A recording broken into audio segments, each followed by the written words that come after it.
Alright, so here we are. I have my OBD2 software that I wrote homemade right there in my kitchen. Well, pretty much at my desk, but you know what I mean. And you can maximize this if you want, but I've added a couple tabs. I had this cool bus monitor here. Obviously I was messing with it. I wanted to surprise you and pretend like I just started it, but yeah, of course I did run it already. Basically I added some simple things like that you would see on a more professional type of piece of software. So the first thing is when I go to connect, it's going to tell me, it's going to make sure that the thing's connected. Put the key on. This is a Chevy Impala 2007, by the way. Engine's not running. I say okay, and it connected pretty quickly. Look at that. Let's see if I can get a VIN.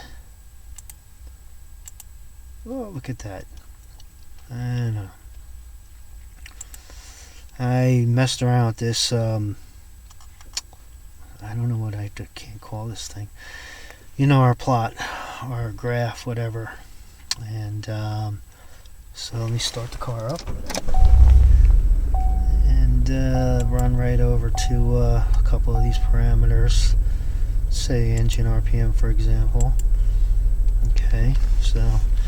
And we have that going on, and oh, by the way, I'm using that open source video software everybody uses to record this on the screen. I figure that's easier than sitting here holding a camera, right? You can hear me. I know this car sounds really loud and rough, but it's actually it's the 3.9 liter V6. It seems so far to be a really reliable engine. I just realized recently, looking for the EGR, there is no EGR in this thing because it is variable valve timing, even though there are no overhead cams. It's a push rod. You look at the thing, it's a push rod motor, and the valves are overhead, of course, but there are no cams up there. And but it is variable valve timing. It does the EGR through that mechanism. I've owned this car for a long time. I just found that out. Okay, so let me stop that. And the other video, I was looking at the fuel trims, and the fuel trim calculation on that last piece of software, anything prior to 1003 is wrong. The fuel trim calculations, and so this is arbitrary. I just set the top and bottom for 30%. If you have more than that, man, you got some kind of problem, right?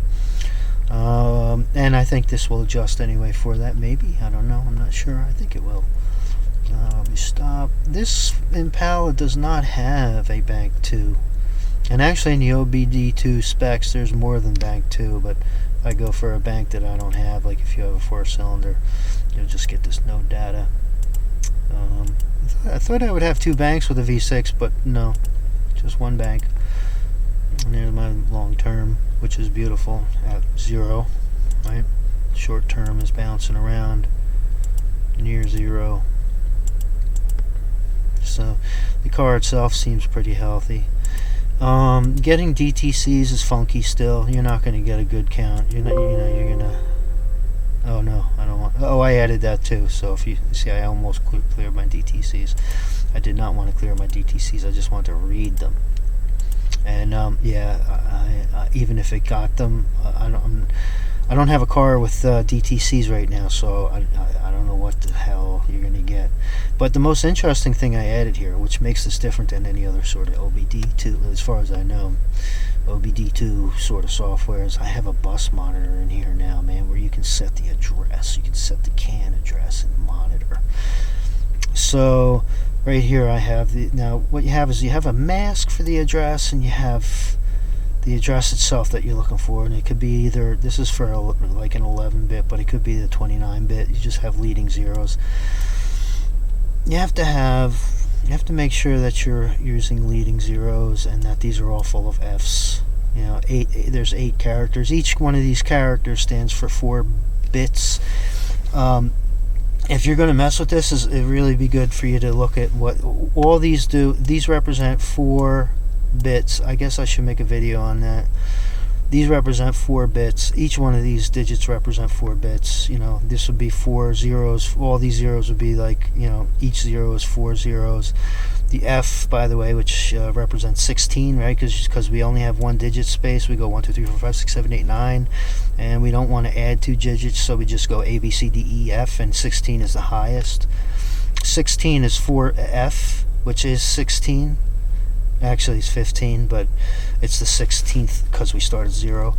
It's the 16th. Oh, that's confusing right there, right? Okay, let's just back off of that for a second. So anyway, you can pick an address and you can start monitoring it. Now, what I'm looking at here is we can just say F73 is the address. That actually works out to be a certain bit pattern. But I can look at different addresses. Let me look at 71. I happen to have looked at this. Now, what's weird is 71, right? This was all zeros when the car was cold, and 72 and 73 were giving me nothing, right? So I can stop and I can look at 72. I have no idea what this data is. I don't know what this data is, but this is how we can start looking into how to make a cheap bidirectional system. I don't know what 72 is. Now, this mask here, right? The F, an F, each one of these corresponds to each one below, right? This last 0 corresponds to F up here. Now, if I set this to 0, what that means is it means it doesn't care. It means all, like, every address on this digit. So we can get 1, 2, and 3 all together. So if I hit start, right, we're going to see the data from all 3 of those addresses, because 0 says everything. Excuse me, everything that's possible. And that's what a mask does. So this, we don't know what addresses these are from by looking at them yet. Maybe I can do some, I mean, you know, unless we stop and you say F up here, which means no, you know, exactly 2, address 2, right? So that we know that this is exactly address 2, that this is exactly address 1. Oops. I thought I put a 1 in there. 71. This is exactly. You got to keep this 8 characters, man. I'll put some validation to make sure, but you got to keep these 8 characters. So this is address 1, right? I have no idea what this is. I don't know what this is, right? Address 1. I'm just at the point of I'm trying to be able to monitor the CAN network. Address 3, right? It's going to be, I don't know what this 2080, I don't know what these numbers mean. And of course there's there's lots. I mean, 2 digits is 255 plus 16 times it's a lot, right? If it was 4, it'd be 1024, I believe, possible addresses. But it's 3, I forget exactly what that is, maybe 512, I don't know. A lot of addresses in here. So you can see if I put in another address, I'm pretty sure there's nothing at 75, and hit start, nothing's going to happen. If I just sit here and wait, this thing will time out and say, sorry, buddy, no response. It should say, yeah, right, it'll say no response. Give me, you know, this message, which is like the generic message I have in this software. What is that? Anyway, so if I put my address back to something I know, it's going to be here. I can say, yeah, what is it, 3, and then I can start, and then we'll start seeing this stuff from 3, or F73, right? Now, here's the deal, right? What if I just say 000, it's going to take all of these 512 addresses on the bus, and I say start, right? And what happens is if you get this buffer full. If you see buffer full, that means there's just too much going on the network. Right, so this gives us the ability to narrow down. So let's say I want to narrow down. So now it would be, the address would have to be F anything, which is still 255 different addresses. So if I say, well, start, right, it's going to give us all. All right, so this is basically looks like all the stuff we saw before. So out of these 255 addresses here, it looks like we're only getting a handful of data. then what you do is you could drill down into this, you know, if this is really 7. Right? It doesn't matter what I put here. It doesn't matter what I put in these two, because the 2 zeros nullify anything that's here. If I say start, right, it doesn't matter. This is the mask. But if I put FF here, then that says exactly, we're looking at F55 address, which I don't think there's anything at. Right? I can tell after a second nothing's happening. So, the thing is, you know, when I did, no, that's not right. It's you should only be able to put 1 through F. That's 1, 2, 3, 4, 5, 6, 7, 8, 9, A, B, C, D, E, F. And so let me put F there. Let me start, right? So you can drill down, right? So I can say, you know what, let me put a 0 in this first column and start. And okay, right. There's nothing there. So then I can play with this number. And what I did is I got to, oh jeez, I keep doing that. I get to a 7. Okay, it stopped. And I got to a 7, and I could see that there was that. So, oh, okay, there's something on 7. Now I know it's not. We know it's not 5, but 0 says I don't care. So if I set the mask to F, then it's going to be looking for exactly F75, which it won't find, right? F75, there's nothing happening on that address. But we know F7, 1, 2, and 3. So if we look at exactly F73, we'll see what's coming out for the network on that particular address. Now, I don't know what other addresses there are. I haven't really spent a lot of time fishing around here. You know, let me see. Let me stop that. So I guess if I was just looking for other addresses, I would just start with a mask, maybe 2, and start.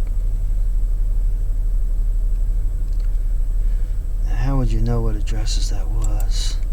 So everything that starts with, so it's F, and everything, every other address that starts with F is what we're seeing here because of these 2 zeros.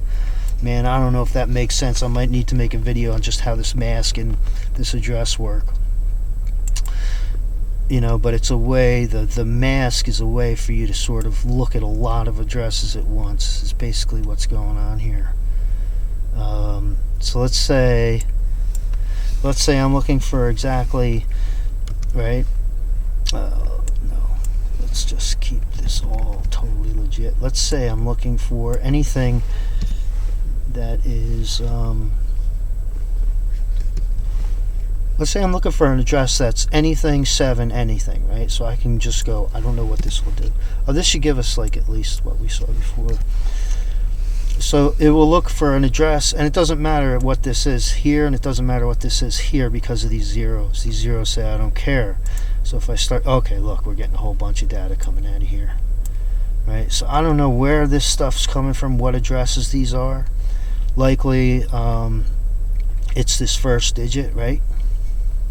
Did we run out of, no, we didn't run out of buffer.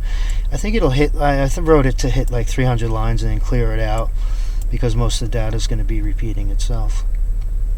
So I don't know what we're looking for yet. The data error is, I believe that happens because the CAN bus is kind of a sloppy place where many devices will try to gain access to the network and only one wins. So you end up getting a data error for the ones that lose, basically, I think.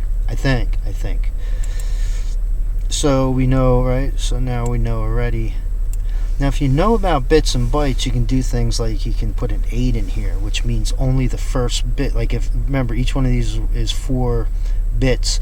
So 8 is actually 1000. I just happen to know that. Oh, okay. Okay, so what that tells me is that, okay, so if I say C, that's actually 1100. Oh, and now we've limited. Alright, so anyway, I mean, I got my own thing to play with here. If you look at hexadecimals, the hexadecimal is just where you're using A, B, C, D, E, F instead of 10, 11, 12, 13, 14, 15. So it's just that these represent 4 bits. And 0 will always be 4 zeros, F will always be 4 ones. Like I said before, 8 will always be 1 followed by 3 zeros, etc., etc. And there's only 15 different variations, right? So after a while you start to remember them. So again, I'm not sure what we're looking for, and I'm not sure if this is looking at all of the network in the car. But this was my effort, is to give people the ability to actually look at their own car and see what's going on in the network. And now, since we're on a specific address here, I don't know if this is going to work. Oh, it still will work. That's interesting. Okay, sometimes when you come back to the regular OBD functions, it won't work. So what you have to do is say reset CAN address, and then that'll ensure that when you come back to your regular OBD2 functions, that this stuff is going to work. 255 warm-ups. So anyway, so that's where we're at now. That's where the software is now. And so all this other stuff, I was going to go ahead and go with all, and I will add more OBD, standard OBD2 functions. But the what's different about, there's a lot of software out there that'll do that for you, right? What we want to do is we want to discover things on the network. We want to see what's going on the network.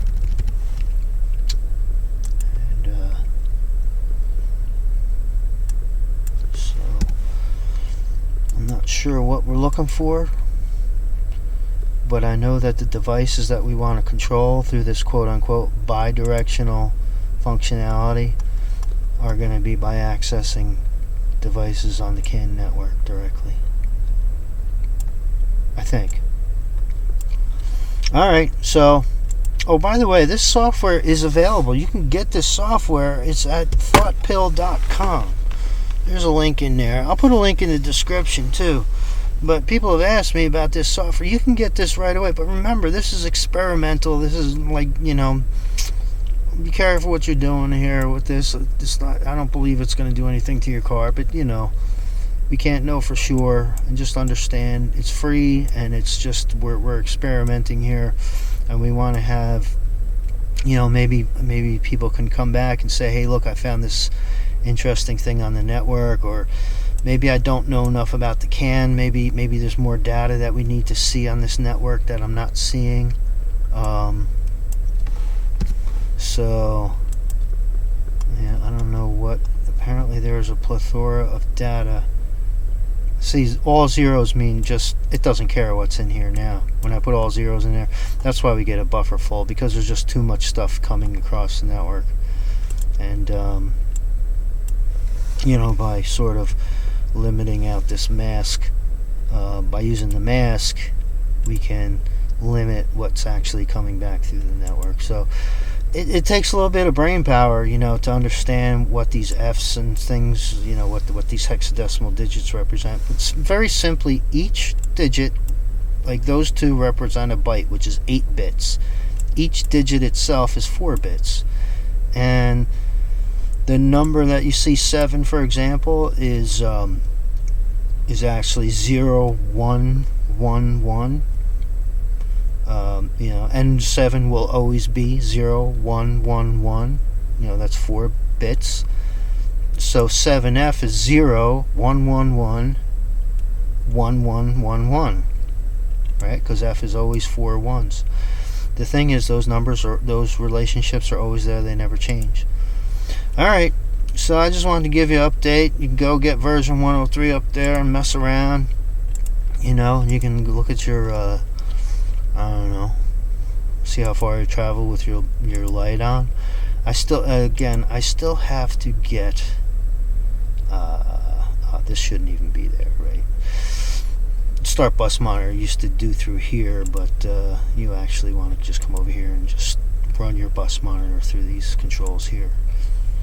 Stop it here. Start and stop are kinda like, I think they kinda overlap, But like as you saw, like if I start my engine RPM, I say go, and then I come over to bus mode. I don't think that's going to stop. Yeah, that's not going to stop my monitoring of the RPM. Alright, we have to use this stop up here. Alright, disconnect. Alright, disconnect, and all this stuff disables. Connect, right, I know. Yeah. The main reason that you do this with your engine off is so that the device can determine the protocol that it's working with on your vehicle. Once you're hooked up once, that device should sort of remember it while it's powered up, so you don't necessarily have to pull your key out. And, you know, these are just things that I've figured out. Alright, I think that's good enough for today, right? So remember, this software you can download. You can either download the installer, which Windows is going to be like, I don't know who this guy is, and you know, you can get past that, or you can just either a zip file where you can just pull these files down and just look for the exe, the .exe file, because there's a mess of files in there, and then just double click and run that. You know, for example, if you, see, here's the software. Here's the software I use to write the software. Right. So if you do download the files, you'll get a folder. Oh, geez, it's not in there. Right, it's not in there. It's not in there. You'll end up with a folder that looks something like this, right? And you're going to look for the .exe file. Right? It may have .exe, or it may just have the little OS icon. And you can just double click on that guy, and it should run. If you have Windows 10, it should run fine. You know, it's the same crap. You know, I didn't put anything nefarious in there, man. It's just you should be able to scan it. What is this? I think this is some old version. Scan Jam. Yeah, that didn't even run. Yeah, I should get rid of that, right? Yeah, you want Auto Scanner app. Run that, connect, yeah. Right, this is exactly the software I was just running. Right, get full codes. Oh, there's no full codes for this guy. Get VIN. Right. Bus monitor, start.